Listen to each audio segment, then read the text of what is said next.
Hi, it's me, John Psychology, and today we're going to be talking about the amygdala.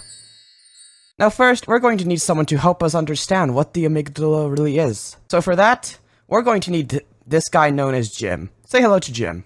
We love Jim around here. And Jim has what many of us call a brain.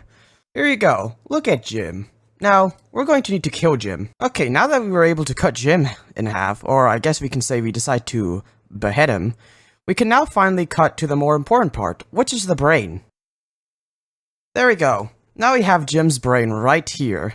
Now you might be asking, okay, but I thought we were talking about the amygdala earlier, and we still are. It's just that the amygdala is actually inside of the brain. So we're going to actually have to zoom into his brain. As you can tell, there's not a lot going on in there, but he does have what we need, which is called the amygdala.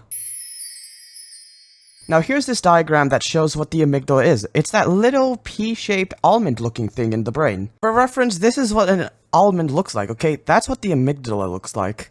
And we're going to talk something very important, like what does the amygdala do? Well, you see, what happened to Jim earlier is that he started to run away whenever I tried to bring in the knife. That comes from the amygdala, responsible for fear, because he was afraid that something bad would happen to him with this knife we have here. Now, if we really want to go into the itty-bitty of it, we could talk about that the amygdala has like 13 different parts to it, like 13 different nuclei or whatever, but that's not important. What is important is about Jim right here. And if you look closely, okay, we don't have a microscope, so we can't zoom in as much as I'd like, but you'll see that his amygdala is right here. Now, let me tell you something funny about the amygdala, okay?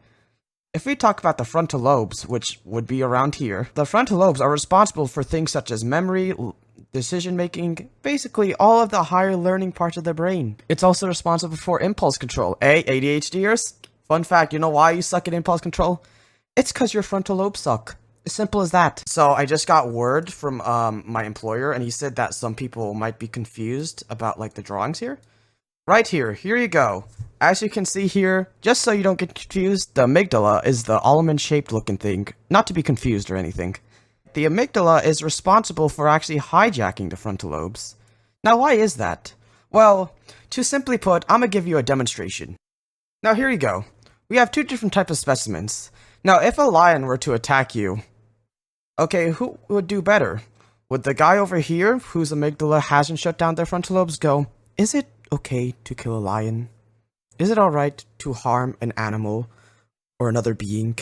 Is it morally questionable to attack something that is currently going towards me? Or is it better for the person with the amygdala active to go, oh shit, there's a lion, we gotta beat the crap out of him? Please pause the video to pick a person that will survive. Combo edit. Well, if we guessed option A, where the amygdala decides to shut down the frontal lobes, so he could fight faster, then you would be correct. The lion here is dead. Now, poor John over here decided to think about whether or not it's okay to attack the lion. And, well, the lion attacked first, to say the least. Now, if you would like John Psychology to help understand more parts of the brain, then be sure to tell me what part of the brain you would like me to explore next. And maybe, and just maybe, I'll even make a frontal lobes video. John Psychology, signing off.